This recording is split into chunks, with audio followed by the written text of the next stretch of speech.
Usted conoce a Asclepius, todo el mundo conoce a Asclepius, y el que no conoce a Asclepius ha oído hablar por lo menos de Esculapio, que así es como le llamaban, tal vez con menos elegancia en Roma. Es una especie de divinidad con propiedades medicinales, digamos, y virtudes curativas. Asclepius era hijo, tal vez de Apolo. Es así el asunto. Apolo tenía un amante, Corónide. Pero parece que esta tipa tenía, digamos, además del dios, un señor aceptado por su familia que era Isquis, un joven Arcadio de estirpe real, un tipo, ¿no? Y bueno, ahí se veía, vio cómo son las cosas. Y los vio Apolo. Las divinidades suelen ser bastante difíciles de burlar. Y se enojó, se chingó, y los liquidó a los dos. Vamos a decirlo de una vez, los liquidó a los dos.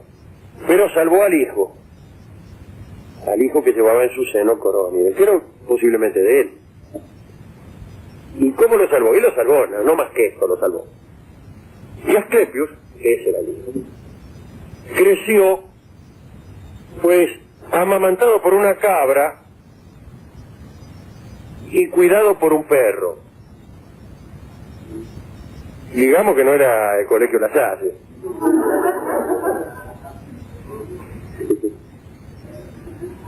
Lo cuidaba una cabra y un perro ahí, y hacía lo que podía. Yo no le enseñaron idiomas, expresión corporal, todo eso, no, nada. Sí, pues ahí más o menos lo sacaron, como pudieron lo sacaron adelante. La cosa es que, por las razones que fueren, seguramente por ser hijo de Apolo, porque algún acomodo habría de tener el hijo de un dios, este hombre adquiere unas propiedades curativas que se hacen legendarias. Pero no sé si nos importa mucho Asclepius, yo no quería hablar de eso. El tema es así. Se establece primero la creencia de que esta entidad semidivina, Asclepius, poseía propiedades curativas. Este hombre se había criado en Epidauro, que era un lugar bastante sano, digo, bastante limpio, alto, con un clima saludable, etcétera, etcétera. Pero lo que hay es lo siguiente. Con el tiempo, en los lugares en donde se suponía había vivido Asclepius, y en otros lugares donde no había vivido, digamos en Epidauro, pero también en Pérgamo, y también en Atenas, y prácticamente en toda la Hélade, se establecen santuarios de Asclepius. Y se elegían preferentemente lugares con por lo menos una apariencia sana. Lugares altos, arbolados, generalmente a la vera de ríos de aguas cristalinas o de manantiales de aguas muy limpias, etc. Y en esos lugares, una raza, una estirpe de sacerdotes de Asclepius van heredando lo que podríamos llamar la sabiduría de Asclepius, que era nada, pero lo que se iban heredando, y es mucho, es la facultad de atender a los peregrinos que en busca de la salud concurren a esos lugares. Y entonces establece un negocio impresionante, que dura siglos. Pues los tipos que iban, por ejemplo, tenían que tirar una moneda de oro en una fuente que había, o de plata, para que lo dejaran entrar. Y tiraban las tirolas ahí, seguro cuando se iban los tipos, iban los sacerdotes y juntaban la tirola que había, ¿entiendes? Abajo. Y pero además, a veces cobraban por su servicio, y cuando se producía alguna curación, no faltaba aquel que donaba. Usted sabe cómo es esto, en nombre de Asclepius. E incluso los que resultaban curados tenían la obligación de dejar testimonio grabado en una especie de piedra que había ahí. Y los que tiraban la bronca eran castigados de alguna manera. Siempre encontraban la forma de castigar. E incluso había, como suele ocurrir en estos casos, una serie de relatos acerca de personas que trataron mal a los sacerdotes de Asclepios y que naturalmente le fue mal. Hay la historia famosa del ciego que recupera la vista, pero que se niega a pagar lo que le piden los sacerdotes, entonces pues de bronca le sacan la vista de nuevo, pero el ciego ofrece el doble, y entonces otra vez le devuelve la vista, como si la vista fuera una cosa que se da y se quita como un descuento en una farmacia. El hecho es que, además de esto, que costó mucho trabajo desterrar en la era de Asclepio tuvo unas hijas que tuvieron un valor simbólico para la medicina, cuyos nombres algunos de ustedes conocen. Egle, qué lindo nombre. Egle era una de las hijas de Esculapio, creo que quiere decir la que da la luz. La otra era Higieia, que se parece a higiene. ¿Cómo me gustaría llamarme higiene? No Higieia, higiene. Higiene Rodríguez. El apellido Rodríguez. ¡Qué lindo! Higiene Rodríguez, nada más. Suena bien. Para la milonga. Una nena. ¿Qué es el nombre de...? Higiene Beatriz Rodríguez. Ah, de dama, claro. Es de mujer, claro. Higiene es parecido, digamos, que de Irene. Ah. Sí que tiene que ser nombre de mujer. La otra se llamaba Jaso y la otra Panacea. El nombre Panacea, la que cura todo, ¿no? Tenía también un hijo que se llamaba Macaón, me parece, y que fue uno de los que se metió en Troya dentro del caballo. Ese era médico. Y estaba en la guerra de Troya para curar. Asclepio pertenece a una generación antes de la guerra de Troya. De modo tal que su hijo Macaón participó en la guerra de Troya y se metió adentro del caballo, inventado por Ulises, e incluso creo, no sé si no lo liquidaba. Pero él estaba para curar ahí adentro del caballo de Troya. Guarda, dice, no hablen. Y de los que estaban adentro del caballo mientras lo metían, que se hacían increíbles, que se van a avivar. Bueno, terminó mal. Pero el sentido de este recuerdo de Asclepius es recordar aquel impresionante negocio que duró siglos en la Hélade con los santuarios, con los pretendidos santuarios curativos de Asclepius, donde había que pagar entrada, donde había que tirar moneda a la frente, a la fuente, donde había que darle algo a los niatas. Posteriormente esto terminó, creo que así. Algunos sacerdotes empezaron a aprender algunas técnicas y a ejercer una especie de medicina ambulante. Era mejor que los santuarios porque por lo menos cubrían algún tipo de necesidad asistencial, era más decente y no obligaba a la peregrinación en busca de un milagro, sino que más bien era más parecido a aquello a la medicina. Bueno, yo no sé cómo fue que lo sacaron, no sé. En algún momento no estaban, pero dedicado a Esculapio, a sus hijas, la higiénica y todo, al pibe, a Macaón, y a todos los médicos, de quienes somos tan amigos, y que siguen la escuela de Asclepius, no la escuela de sus sacerdotes, no la del verdadero Asclepius, inspirador del arte de curar. Pues vamos a escuchar este tango, cuyo título también tiene un sentido bastante pagano y bastante divino también. Vamos a escuchar. Vamos a hablar de cuerdas y ascensos, de cuerdas milagrosas, de flautistas que levantan cuerdas. Vamos a ver qué pasa. Dicen que un tal Asvagoya, que es un lindo nombre, sí, nombre hindú, fue a visitar al Buda por primera vez después de su iluminación a la ciudad de Kapilavastu. Allí Buda hizo una demostración de sus poderes milagrosos.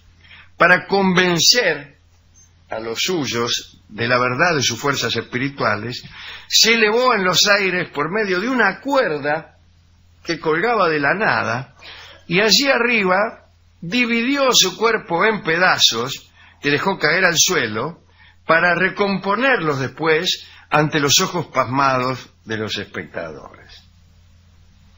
Dicen que este tipo de milagro estaba íntimamente ligado a la tradición de la magia india. Los magos indios, los faquires, o los humildes, si usted quiere, usaban para esa elevación, y en algunos casos para la desmembración y posterior unificación, una cuerda.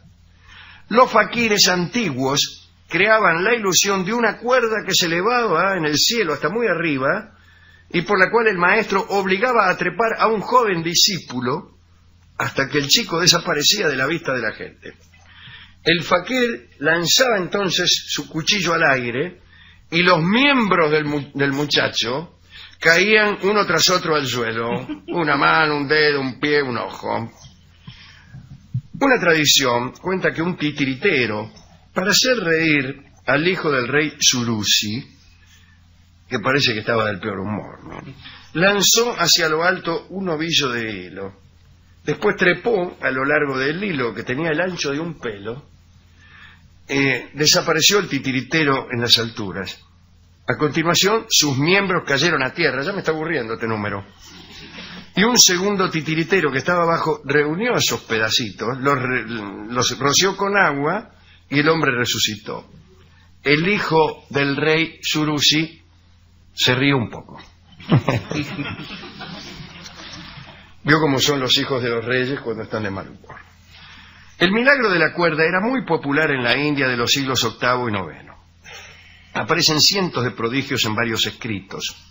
Muchos de los que visitaban la India decían encontrarse con aquellas ascensiones milagrosas. Un viajero famoso que contempló este prodigio fue alguien al que nombramos ayer, alguien que después terminó mal, por haber hecho un milagro sin permiso. Nada menos que el místico Al-Halaj. ¿Recuerda? Aquel que en el año 922 de la era cristiana fue sancionado por haber alimentado en el desierto a los que lo acompañaban, sacando unos pasteles de miel de la nada. Bueno, este místico Al-Halaj visitó la India para aprender allí algo de magia con el fin de atraer a los hombres hacia Dios. Una vez en la India se informó sobre una mujer que, según parece, conocía todos estos secretos de la cuerda. Ella lo citó a la orilla del mar y allí se encontraron. La mujer lanzó una cuerda al aire provista de nudos que hacían las veces de pequeños escalones. Después, esta mujer trepó por la cuerda hasta que desapareció de la vista de Al-Halaj. Pero no bajó. No bajó, y Al-Halaj esperaba y la mujer no bajaba. Y se dio cuenta Al-Halaj que ya no esperaba las enseñanzas que le permitieran atraer fieles hacia Dios. Y tampoco esperaba a Dios, solo esperaba a esa mujer. Y esperó en vano que la dama regresara desde el cielo. Pero eso no ocurrió jamás. Se ha tratado de explicar este milagro de la cuerda, ya por medio de la sugestión colectiva, que después de todo explica cualquier cosa, y por la extraordinaria destreza de los prestidigitadores. No nos importa el secreto, sino tratar de encontrar el simbolismo o las razones por las que fue tan popular esa idea de subir por una cuerda, vaya a saber hacia dónde. Muchas creencias arcaicas de la India y el Tíbet expresan una doctrina que se puede resumir del siguiente modo. En los primeros tiempos, la comunicación con el cielo era fácil, porque una cuerda, en algunos casos un árbol o una montaña, unía la tierra con el cielo. Los dioses descendían a la tierra y los reyes, que eran de origen celeste, subían al cielo por medio de una cuerda después de haber cumplido su misión terrenal. Aquí mismo, entre los indios Het, a los que nosotros hemos llamado posteriormente pampas. Estaba esa idea. El cielo se unía con la tierra y el camino era la Vía Láctea, nada menos. La Vía Láctea llegaba hasta la tierra y por ese camino de estrellas, Chachao, el dios bueno, el viejo, bajaba a veces a jugar a la tierra. Asustado por una creación de su hermano malo, Walichu, creación que no era otra cosa que los hombres, Chachao volvió al cielo y cortó el camino de estrellas para que nadie subiera y para que no se pudiera bajar. Desde entonces no están comunicados el cielo y la tierra. Pero aquí también, como se ve, había esa misma estructura mítica. Aquí hablan de un acontecimiento catastrófico que se podría incluso equiparar a la caída de la tradición judeo-cristiana. La cuerda fue cortada, así como Chachao cortó el camino de estrellas, y a consecuencia de ello, la comunicación real entre la tierra y el cielo ya se hizo impracticable. Pero la catástrofe modificó también la estructura del cosmos y la condición humana, ya que después de haber cortado la cuerda, el hombre se hizo mortal. Dicho de otro modo, a partir de ese instante padeció la separación del cuerpo y el alma. Después de la catástrofe primordial, solo el alma pudo subir al cielo después de la muerte. Sin embargo, y aquí aparecen los magos que hemos citado, existieron seres privilegiados que incluso hasta no hace mucho conseguían subir al cielo por medio de una cuerda. El milagro de la cuerda se volvió patrimonio exclusivo de los reyes, de los hechiceros y de los religiosos. Cuerdas o hilos no se usaban solo para ascender, sino también para establecer una comunicación efectiva con los dioses. Cuentan que unos hechiceros de la India, en sesiones de curación, sostenían entre sus dedos hilos fabricados con hojas de palma. Estos hilos eran izados por medio de barriletes al cielo. Mientras duraba el encuentro con un enfermo, por ejemplo, para curarlo, ¿no?, el mago permanecía directamente unido a los poderes celestes por medio del barrilete. Y cuando el tratamiento finalizaba, lo bajaban. Yo no le creería mucho a un médico que empieza a remontar barrilete mientras yo estoy viendo el diablo en calzoncillo. Bueno, muy bien. La cuerda no solamente era el medio de comunicación entre la tierra y el cielo, era también una imagen notable respecto de la existencia y el destino humano. Ya sabe usted, la imagen del hilo, de la ligadura, del tejido, es ambivalente, expresa una situación de unión, pero también una situación trágica, que es de ligadura, de estar encadenado, quizá predestinado, ¿no? En la India, Varuna, lo mismo que otras divinidades de la noche, eran dueños de las ataduras. Ellos ataban y paralizaban a los seres vivientes y sujetaban también a los muertos para que no anduvieran por ahí, por ejemplo. El universo estaba unido a su autor por medio de cordones que a veces se veían como esas cuerdas de las que hemos hablado. La creación no estaba separada de su creador. Vivir era también ser tejido por los dioses. Y para los hindúes aquella trama era indesgarrable. Y el tejido no se detenía con la muerte de un tipo, sino que iba de vida en vida. Contaré algo que sucedió después en Occidente. En 1890,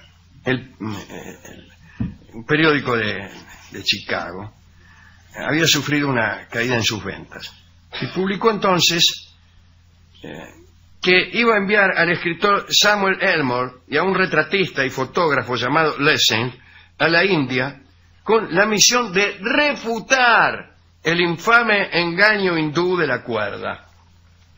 Son todas mentiras, va a ir este señor Elmore con el retratista Lessing y vamos a desenmascarar a todos esos tipos que tocan la flauta y levantan cuerdas o lo que sea. Los dos enviados fueron, a los meses regresaron a Chicago con varias fotografías que, según parecía, demostraban que el asunto de las cuerdas ascendentes era una ilusión de masas. No había signo alguno de sogas elevadas, y mucho menos de algún muchacho trepando por ellas. En las fotos apenas se veía un hindú de pantalones anchos rodeado por una muchedumbre aparentemente extasiada, mirando para arriba. Pasaron los meses y otro desenmascaramiento salió a la luz. Investigadores de la India residentes en Inglaterra mostraron que las ilustraciones y fotografías de Lessing eran fraudulentas. Lessing nunca había pisado la India. Armó todo. Lo que es peor, el escritor Samuel Elmore no solo no había pisado la India, sino que no había pisado nunca nada, porque no existía. Bajo presión de la opinión pública, el editor de este diario de Chicago fue obligado entonces a publicar una retractación, confesando que sostenía sus sospechas respecto a la tradición de la cuerda, pero que no era conveniente refutar un fraude con otro. Linda historia esta de la... Fuimos a la discoteca. El tema es apasionante, pero no sé si hay música de esto. Cuerdas. Fuimos al discotecario y me dijo muchas cosas. ¡Epa! Mira qué bien. Sí. Y yo también le podría decir alguna. Hágame acordar que cuente la leyenda toba acerca de las mujeres como habitantes de un cielo que llegaron a la tierra también por medio de una soga, ¿no? Es una cosmovisión acerca de la mujer que yo comparto enteramente. Pero el discotecario no, me contó, dice, mire, yo una vez fui al cine. ¿Qué tiene que ver? A ver una película, dice, parece que no había ido nunca al cine salvo esa vez. Una película de flautista que... Sí, una película de tipo, dice que, no, de ladrones de banco. Y los tipos, dice el discotecario, hacen un agujero en el techo del banco, en el piso superior, un agujero muy grande, y después con una cuerda bajan claro, y de este modo evitan las alarmas. Y la primera película en la que apareció ese truco, me dijo este hombre, ¿no? Se llamaba Rififi, una película francesa que se llamaba así, Rififi. Y entonces dice, tome. ¿Qué le dio? El disco. Rififi. Rififi. Y en la versión de el mejor solista de armónica que haya existido, que es Larry Adler. Sí, sí. Así que escucharemos a Larry Adler tocando la música que se hizo muy célebre, ahora van a reconocer enseguida, y la fama de esta música superó a la película, que fue olvidada no digo rápidamente, pero ahora ya nadie se acuerda de esa película. Adelante Larry Adler con Rififi. Ya que estábamos hablando de estas cuestiones del tránsito, de Santo Tomás de Aquino.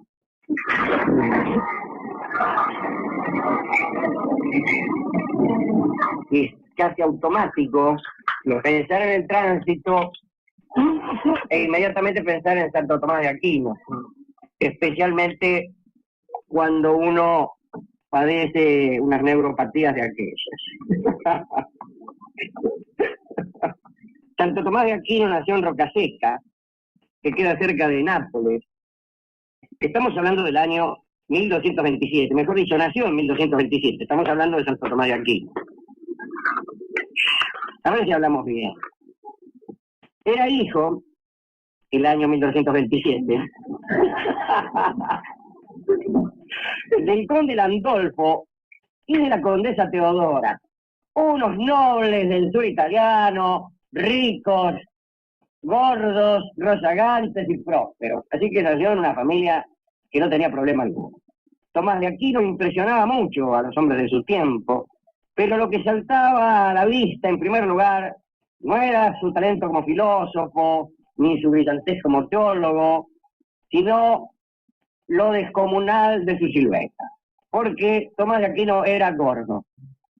Y sabemos nosotros que la gordura aparece antes que el talento, al menos a los ojos de los recién entrados.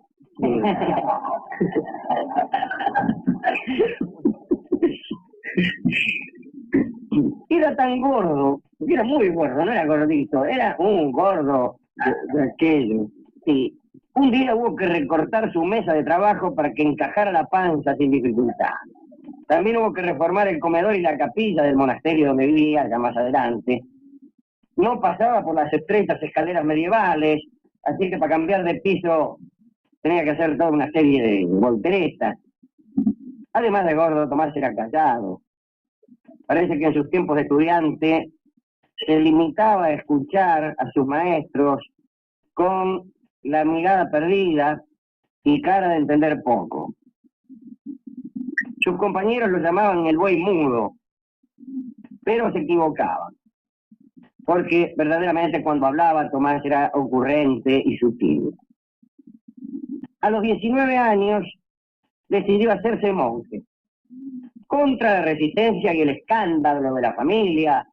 Se cree. Y lo que preocupaba a los parientes no era que Tomás se hiciera religioso, porque aquello era más o menos frecuente y a veces conveniente en aquella época. Lo que le molestaba a los condes de Aquino era que Tomás hubiera optado por la orden dominicana, que a los ojos de esta gente era demasiado nueva, demasiado exigente, demasiado pobre. No era una orden muy simpática que digamos. No lo es, tampoco vista desde aquí y desde algunos de sus integrantes, empezando por su fundador. Pero bueno, no ese es el tema. Entonces los parientes de Tomás intentaron persuadirlo con sus mejores argumentos. Le explicaron que si quería ser monje, bien podía hacerse benedictino, como lo habían hecho tantos hijos de la nobleza. Le dieron 1001 pruebas de la mala fama que tenían los dominicos, esos monjes mendigos, a los que la gente de la calle los llamaba dominicanes, es decir, perros de Dios. Pero Tomás se había justamente emperrado y no cambiaba de vida. Y visto que nada podían los argumentos, los señores de Aquino pasaron a la acción. Tomás había decidido abandonar la casa paterna para iniciar un viaje de novicio a París, y entonces los familiares confabulados lo esperaron escondidos, cuando el tipo salía, se escondieron en un bosque. Este es el sentido original de la palabra emboscada, ¿no? Esconderse en un bosque para sorprenderlo a uno, que puede no ser incluso Santo Tomás. Bien, y se lo llevaron, los hermanos, los primos, y lo encerraron cerca de Nápoles, en una torre de propiedad familiar, con la intención de no dejarlo salir hasta que cambiara de idea. Y así estuvo encerrado, largos meses. Sus únicos contactos con el exterior se producían cuando le subían el morfi y cuando caían los parientes para ver si había cambiado de idea. Y Tomás continuaba negándose. Después de un intenso debate, los señores de Aquino decidieron jugar una última carta. Una tarde se abrió la puerta de la celda y entró una mujer desnuda, que le había mandado, decidida a convencerla de cualquier cosa. Tomás no fue para nada indiferente a ese estímulo, aunque no reaccionó exactamente del modo que habían previsto los parientes. En realidad, sacó una brasa de la estufa con una pinza de hierro y la corrió a la mina con la brasa por toda la habitación. La mina empezó a los gritos y salieron todos regando. Ese fue el final de los esfuerzos de la familia de Aquino, y desde entonces Tomás tuvo vía libre para llevar a cabo sus proyectos. En lugar de refugiarse en la discreción de la vida religiosa, tomó por un camino más complicado, ¿no? Se puso a estudiar con Alberto de Colonia, un dominico alemán que fue conocido más tarde como San Alberto Magno. El tipo leía a los griegos, escribía sobre astronomía, botánica, medicina, física, lógica, música, jardinería y todo aquello sobre lo que pudiese decirse algo con sentido. Su tesis era, la de San Alberto, que nada que nos permitiera ampliar nuestro conocimiento del mundo podía ser malo en sí mismo. Y gracias a este hombre, Tomás conoció a Aristóteles. En el siglo XIII, la enseñanza superior se iba expandiendo, se renovaba, gracias al trabajo de muchos religiosos e intelectuales que, imitando a las corporaciones de oficios, daban forma a un invento nuevo, la universidad. La universidad es invento de aquellos años. Antes la gente estudiaba en los colmados.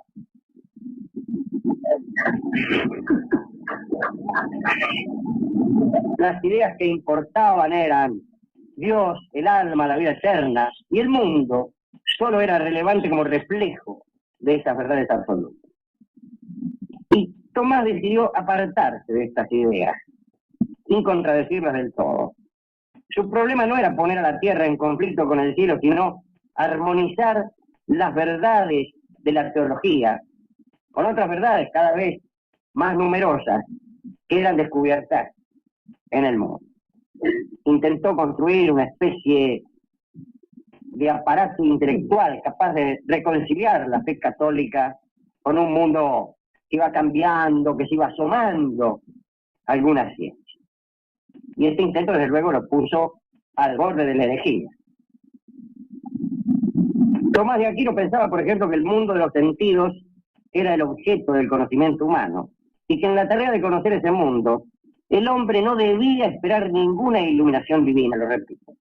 En la tarea de conocer ese mundo, su mundo de los sentidos, el mundo sensible, lo que vemos, el hombre no debía esperar ninguna iluminación divina. Y decía que allí donde se podía entender, era mejor entender que creer. Deberían leer a Santo Tomás de Aquino algunos pastores que pretenden que Dios te ayude a resolver el teorema de Pitágoras. No, donde se puede entender, entender. Nada de que los ángulos interiores de un triángulo suman tanto como el Señor quiera.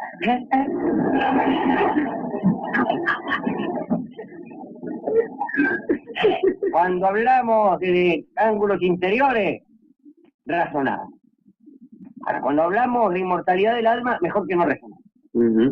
Al César lo que es del César. Sí, claro.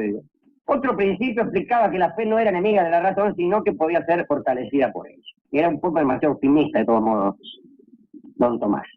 Pero su gran innovación consistió en redescubrir a Aristóteles para el mundo occidental. De Aristóteles se estudiaban únicamente la lógica en aquel entonces. Por ahí se andaba diciendo que todo lo que importaba saber estaba en la Biblia, y que la literatura pagana, e incluso la que se inspiraba en el Islam, era una fuente de perdición para el creyente. Pero que por ahí algunos decían en aquel entonces. Pero Tomás de Aquino demostró algo que luego se transformó en una obviedad, que se podía al mismo tiempo ser cristiano y aristotélico.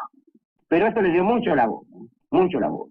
Ya todavía en el siglo XVI, estoy hablando del reformador Martín Lutero, que sospechan todos, cuando se habla de Lutero, creen que era una especie de norteamericano, avan la letra. Bien, Lutero hablaba de Tomás de Aquino como ese gordo bufón que ha descarriado a la iglesia. Y a Lutero tampoco le gustaba mucho eso. Un día, mientras almorzaba en el refectorio del monasterio donde trabajaba, uno de los monjes quiso poner a prueba su razón, la razón de Tomás. Señaló hacia afuera y gritó que había visto pasar un burro volando. Entonces Tomás hizo un esfuerzo terrible y corrió a mirar por la ventana. No había, por supuesto, ningún burro que volara, y todo el mundo empezó a reírse de él, jaja. Y Tomás, tranquilo, dijo: me pareció más probable que un burro volara a que me mintiera un hermano de la congregación. Y siguió con nadie más lo muere. La obra más conocida de Tomás de Aquino es la monumental Suma Teológica, que escribió como una simple introducción para principiantes. Y en el prólogo dice que el contenido de ese libro es como leche para niños que no pueden asimilar algo más sólido. Nadie ha estado de acuerdo con semejante afirmación, que hay que comerse el libro. La pequeña introducción, que es la suma teológica, se compone de un total de 512 cuestiones, 2.669 artículos y unas 10.000 objeciones con sus respectivas respuestas. El 6 de diciembre de 1273, después de haber celebrado misa, Tomás de Aquino dejó de escribir para siempre. Dejó de escribir para siempre. Abandonó la suma teológica en el artículo 4 de la cuestión 90 de la tercera parte. Ahí. Y nunca más dictó una línea ni utilizó sus instrumentos de escritura. No escribió más. No le explicó nada a nadie. Y no escribió más. Y ahí lo dejó. Y murió 3 meses más tarde. Camino al concilio de León. Tenía apenas 49 años.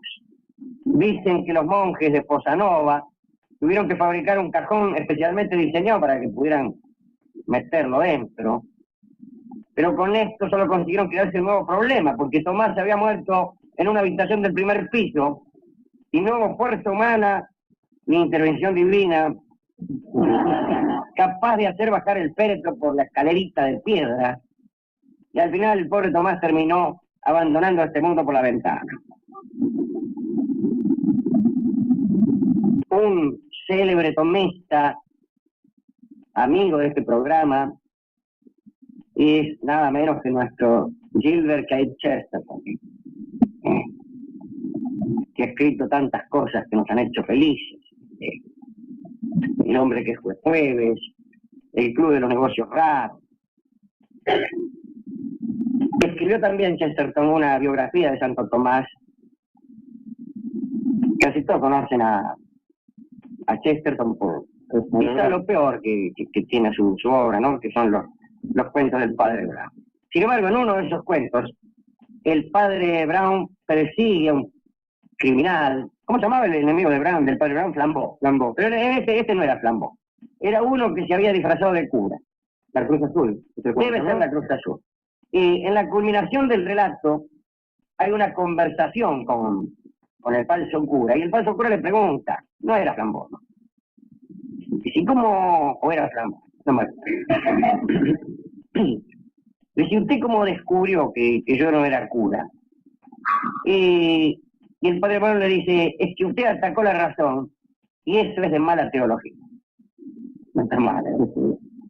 Tantas iglesias y cátedras, dijo Chesterton, tantas bibliotecas, círculos y comités dedicados a Santo Tomás de Aquino, nos impiden percibir que él no nació canonizado, ni doctor, ni tomista.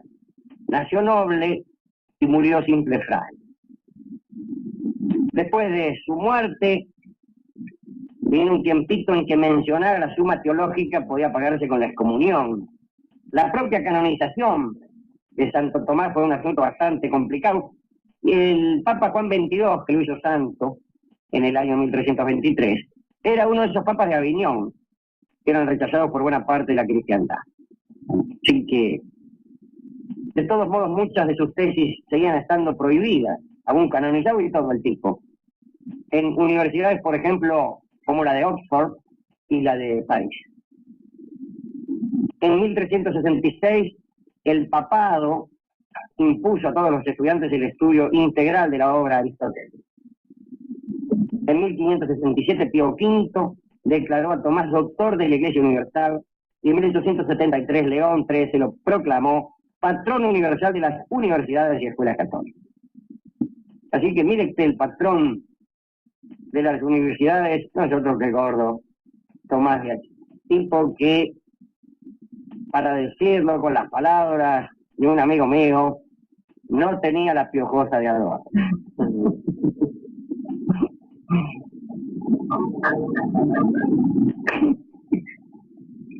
¿A quién dedicar este recuerdo de Santo Tomás? Sino al mismo, un tipo, el hijo de los condes de Aquino, que estaba fenómeno, no, a monje se tiene que meter ahí a pensar. No, y después peor, se mete a monje, eso no es nada. Se mete a monje, no, y empieza desde ahí a pensar, como si ese fuera el lugar más cómodo para pensar. Hay gente que siempre elige hacerlo más incómodo. A esa gente les llamo yo amigos queridos. que le dedicaremos al gordo Santo Tomás y al amigo Gilbert Keith. Y ya que